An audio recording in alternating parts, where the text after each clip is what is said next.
हरे कृष्ण सर्वांना. आपल्या भक्ती सदाचार क्लासमध्ये सर्वांचं हार्दिक हार्दिक स्वागत. आता आपण आपला जो चौथा मॉड्यूल सुरू आहे भक्ती सदाचार क्लासचा, की जिथे आपण भागवत ग्रंथातल्या विविध स्तुती अभ्यासतो आहोत. तर आपण प्रल्हाद महाराजांची स्तुती अभ्यासतो आहोत. तर ती थोडीशी आपली उर्वरित आहे, तर ती पूर्ण करणार आहोत आणि त्यानंतर गजेंद्र मोक्ष स्तुती अभ्यासणार आहोत. त्याआधी आपण नेहमीप्रमाणे गुरुवंदना आणि प्रार्थना घेऊया आणि आजच्या अभ्यासाला आपण सुरुवात करूया. ओम नमो भगवते वासुदेवाय. ओम नमो भगवते वासुदेवाय.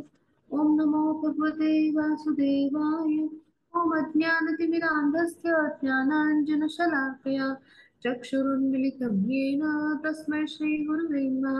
श्रीचैतन्यमनोभीष्टं स्थापितं येन भूतले स्वयं रूप कदा मह्यं ददाति स्वपदान्तिकम्. वन्देऽहं श्रीगुरो श्रीयुतपदकमलं श्रीगुरुन् वैष्णवाञ्च श्रीरूपं साग्रजातं सहगण रघुनाथान्वितं तं सजीवं साद्वैतं सावधूतं परिजनसहितं कृष्णचैतन्यदेवं श्रीराधा कृष्णपादान् सहगण ललिता श्रीविशाखान्विताश्च. हे कृष्ण करुणा सिन्धो दीनबन्धो जगत्पते गोपेश गोपिका कांत राधाकांत नमस्तुते. तप्त कांचन गौरांगी राधे वृंदावनेश्वरी वृषभानुसुते देवी प्रणमामि हरिप्रिये. वाञ्छाकल्पतरुभ्यश्च कृपा सिन्धुभ्य एव च पतितानां पावनेभ्यो वैष्णवेभ्यो नमो नमः. नमो ॐ विष्णुपादाय कृष्णपृष्ठाय भूतले श्रीमते भक्तिवेदान्त स्वामिन् इति नामिने. नमस्ते सरस्वती देवी गौरवाणी प्रचारिणे निर्विशेष शून्यवादी पाश्चात्य देशकारिणे. जय श्री कृष्ण चैतन्य प्रभु नित्यानंद श्री अद्वैत गदाधर श्रीवासादि गौर भक्तवृंद. हरे कृष्णा कृष्ण कृष्णा हरे हरे हरे राम राम राम हरे हरे हरे कृष्ण कृष्ण कृष्ण हरे हरे हरे राम राम राम हरे. श्री चैतन्य महाप्रभु की जय हो. श्री श्री राधा गोविंद की जय हो. श्रीमद ग्रंथराज भागवतम की जय हो. श्रील प्रभुपाद की जय हो. गुरु महाराज की जय हो. हरे कृष्ण सर्वांना. सर्वांना सादर प्रणाम. सर्वांचे इस्कॉन बेंगलोरच्या वतीने आजच्या या भक्ती सदाचार क्लासमध्ये मी हार्दिक हार्दिक स्वागत करतो. आता आपण आपली जी स्तुती आहे प्रल्हाद महाराजांची, तर ती आपण 41व्या श्लोकापर्यंत आलो आहोत. म्हणजे आजपासून 41वा श्लोक अभ्यासणार आहोत. 50 पर्यंत श्लोक आहेत प्रल्हाद महाराजांचे स्तुतीचे, तर आपण ते आज पूर्ण करून घेऊ आणि त्यानंतर मग गजेंद्र मोक्ष स्तुती आपण अभ्यासाला सुरुवात करू. आता आपण स्तुती आहे तर त्याचा श्लोक वाचायला सुरुवात करूया. हरे कृष्ण माताजी, सादर हरे प्रणाम. कृष्ण माताजी, सादर प्रणाम. माताजी धन्यवाद. हरे कृष्ण. श्लोक वाचला. ओम नमो भगवते वासुदेवाय. ओम नमो भगवते वासुदेवाय. ओम नमो भगवते वासुदेवाय. श्लोक्रम 41. प्रल्हाद स्तुती. एवं स्वकर्म पतितं भव वैतरण्याम् अन्योन्य जन्म मरण शनभीत भीतम् पश्यन् जना स्वपर विग्रह वैर मैत्रम् हन्तेति पारचर पिप्रुहि मूढ मध्य. हरे कृष्ण. धन्यवाद माताजी. हरे कृष्ण. खूप खूप धन्यवाद माताजी. खूप छान वाचलं. तर आपण या श्लोकांच्या माध्यमातून प्रल्हाद महाराज आता आपल्या जे भाव आहेत ते कसे व्यक्त करतात. प्रल्हाद महाराजांसारखे जे उच्च कोटीचे भक्त असतात. तर ते नेहमी स्वतःला आपण कसे उच्च कोटीचे भक्त किंवा आपण कसे शुद्ध भक्त नाही आहोत किंवा भगवान यांचे भक्त बनण्यासाठी पण आपण कसे योग्य नाही आहोत. तर हे नेहमी ते भगवान यांच्या समोर किंवा इतरांसमोर सुद्धा एक वैष्णव म्हणून त्यांचं आचरण कसं असतं. तर मी एक सामान्य पतित जीव आहे, बद्ध जीव आहे आणि मी भगवान यांचा भक्त होण्यास देखील पात्र नाही, असा जो असतो वैष्णव, जो असतो ह्या भावामध्ये जो वैष्णव असतो तो खरा उच्च कोटीचा वैष्णव असतो. जसे प्रल्हाद महाराज आहेत, पृथू महाराज आहेत किंवा अमरीश महाराज आहेत, की ते स्वतःला भगवानांचे पात्र भक्त देखील मानत नाहीत. मग ही खऱ्या वैष्णवाची म्हणजे जी आहे तर ती क्वालिटी आहे. म्हणजे खरा वैष्णव असा ओळखला जावा. आणि आपलं काय असं होतं पहा, आपण काय करतो, आपण एवढीशी काहीतरी सेवा करतो, थोडंसं काहीतरी आपल्याला यायला लागतं. आपल्यावर टीका करायचा भाग म्हणून नाही बरं का, असं नका घेऊया. पण आपलं कसं होतं भौतिक जगतामध्ये, मग आपण भक्ती मार्गात येतो, मग थोडंसं काहीतरी आपल्याला छान जमायला लागतं, यायला लागतं. मग आपल्याला लगेच असं वाटायला लागतं मी म्हणजे कोणीतरी असा म्हणजे शुद्ध भक्तच आहे, भगवान यांचा उच्च कोटीचा डिवोटी आहे. पण असं नाहीये. आपण पतित आहोत, आपण बद्ध जीव आहोत.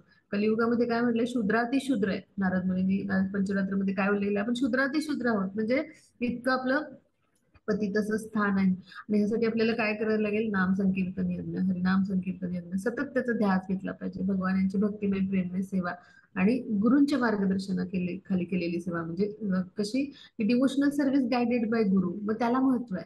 तर ती जेव्हा आपण सेवा करतो तर तेव्हा ती सेवा जशी गोलोक वृंदावन मध्ये आपण सेवा करतो भगवान यांची, ती तशी सेवा होते. म्हणजे त्याला तितकी उंची आहे आणि तितकंच दर्जा आणि ते श्रेय आहे. म्हणजे ती तितकीच मूल्यवान मानली जाते. जशी भगवान यांची आपण भगवत धामात जाऊन सेवा करू तर तितकंच त्याला वेटेज किंवा आपण मूल्य आहे असं म्हणू, तर तशी असते. आणि ह्यासाठी आपल्या जीवनामध्ये कोण पाहिजेत, तर गुरु पाहिजेत. प्रमाणित आध्यात्मिक गुरूंचे आपण जे आहेत तर ते चरण कमलांशी आपण राहिलं पाहिजे. आणि असे जे प्रमाणित आध्यात्मिक गुरु असतात ते कुठे असतात, तर भगवान यांची चरण कमलांची जी रज आहे तर तिथे ते असतात. तिथे सतत ते आपला जो वास असतो तर ते भगवानांच्या चरण कमलांची जी रज आहे तिथे ते आपला वास करीत असतात. मग असे जे गुरु आहेत तर अशा गुरु महाराजांच्या चरणांशी त्या चरण कमलांची जी रज आहे तर तिथे आपण असलं पाहिजे. अशा गुरु महाराजांच्या चरणी आपण स्वतः आश्रय घेतला पाहिजे. आणि हे महत्व आहे आपल्या जीवनामध्ये दीक्षेचं किंवा गुरु आश्रयाचं. तर याद्वारे काय होतं, आपण गुरुपदाश्रय घेतो म्हणजे गुरु महाराजांच्या चरण कमलांची जी रज आहे तर तिथे आपण स्वतःला सामवायचा प्रयत्न करतो. आणि नेहमी आपण भक्त म्हणून कसं असावं, तर असं गुरु महाराजांच्या चरण कमलांच्या रज जे आहे तर तिथे आपण म्हणजे त्यांच्या चरण कमलांची जी रज आहे तर त्याचा कण बनण्याची पण जरी आपली पात्रता नाही, पण गुरु महाराज काय करतात, आपलं प्रारब्ध आहे ते स्वतःवर घेतात, है ना, आपल्या पापांची सगळी जबाबदारी घेतात, आपल्याला शिष्य म्हणून स्वीकारतात, आपल्याला एक आध्यात्मिक नाव देतात. आणि त्याचबरोबर आपल्या सगळ्या कर्मांची, मग पापकर्म जरी असते त्याची जबाबदारी घेतात. आपल्याला एक नाव तर देतातच, तो आपला दुसरा जन्मच असतो दीक्षामध्ये. आणि ह्यासाठी आपल्या जीवनामध्ये प्रमाणित आध्यात्मिक गुरु पाहिजेत. अन्यथा काय होईल, गुरुविना केलेली सेवा म्हणजे ते भौतिक जगतातलं कार्यच ठरतं किंवा ती जी सेवा आहे तर त्यामुळं आपण कधी मोक्षाला नाही जाऊ शकत जोपर्यंत आपल्या जीवनामध्ये गुरु नाहीयेत. हे गुरूंचं स्थान आहे. आणि ते गुरु काय करतात, आपल्याला कृष्णचरणी सोपवतात. आणि ह्यासाठी आपल्या जीवनामध्ये गुरूंचं स्थान पाहिजे, महत्वाचं आहे ते. आणि असे प्रमाणित आध्यात्मिक गुरु प्रल्हाद महाराजांच्या जीवनामध्ये कोण आहेत, तर नारद मुनी आहेत. आणि त्यांच्या चरण कमलांची रज म्हणून असे राहणारे प्रल्हाद महाराज आहेत. आणि मग ते इथे काय म्हणतात पहा, या श्लोकामध्ये त्यांनी काय सांगितलं, तर ते म्हणतात की तुम्ही हे भगवान मृत्यूच्या नदी पलीकडील तटावर दिव्य अवस्थेमध्ये सदैव स्थित आहात. आता आपण जन्म मृत्यूच्या फेऱ्यामध्ये अडकलोय पहा आणि सतत या चक्रामध्ये म्हणजे लाईफ पण जे आहे आपलं किंवा आपलं जे बर्थ अँड डेथ सायकल मध्ये आपण सतत अडकलेलो आहोत आणि सतत आपण जन्म घेतोय, पुन्हा आपला मृत्यू होतोय आणि वेगवेगळ्या योनीतून आणि वेगवेगळ्या शरीरातून आपला भ्रमण सुरू आहे. मग इथे काय म्हणतात प्रल्हाद महाराज, तर तुम्ही मृत्यूच्या नदी पलीकडील तटावर दिव्यावस्थेमध्ये सदैव स्थित आहात. म्हणजे काय, की हे सगळे भौतिक जगत जे आहे त्याच्या पलीकडं दूर आध्यात्मिक जगत आहे. आणि तिथे त्या आध्यात्मिक जगतामध्ये भगवान दिव्यावस्थेमध्ये असे म्हणजे काय आध्यात्मिक जे आहेत पूर्णतया भगवान सच्चिदानंद, ती म्हणजे ती जी अवस्था आहे तर ती कशी दिव्य अवस्था आहे. तर अशा दिव्य स्थितीत ते सदैव स्थित आहेत. आणि मग आम्ही आमच्या कर्मामुळे नदीच्या अलीकडील तटावरील अविरतपणे दुःख भोगत आहोत. म्हणजे जी विरजा नदी आहे त्याच्या अलीकडचं तट असं आपण घेऊ, म्हणजे तिथून खाली जेव्हा आपण येतो, जेव्हा भौतिक जगत लागतात सगळे, थोडक्यात आपण जर गोलोक वृंदावन चार्ट बघितला तर त्या नदीच्या खाली आलो आपण. म्हणजे कल्पना आहे ती, तिथून बरंच अंतर आहे, पण साधारण कल्पनेचा भाग म्हणून करायला हरकत नाही. तर जे भौतिक जगत आहेत 14, तर हे सगळे कसे आहेत, म्हणजे 14 जे लोक आहेत जेव्हा ब्रह्मांडामध्ये म्हणजे ते सुरू होतात तेव्हा, तर तिथे काय आहे, ते सगळं दुःख आणि दुःखच आहे. म्हणजे आपण दुःखालय व शाश्वतम म्हणले, दुःखच भोगत आहे.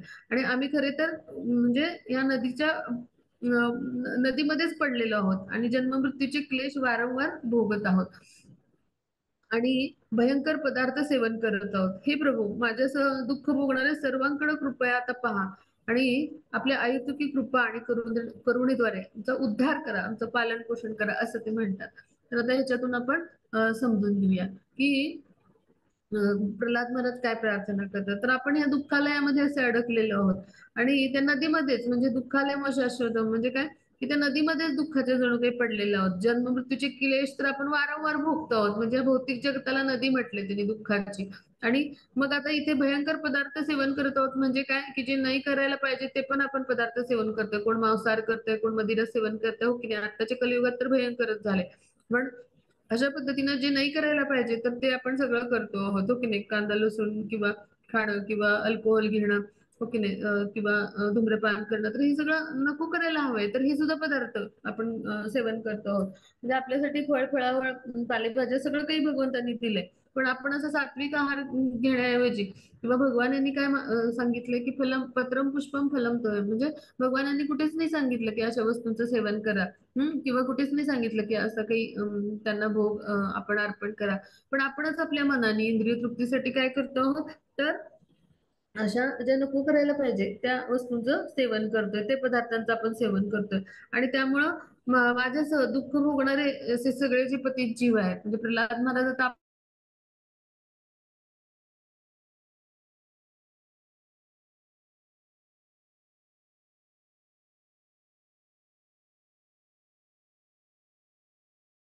आपलं आहे, तर ती करा आमच्यावर, म्हणजे तुमच्या करून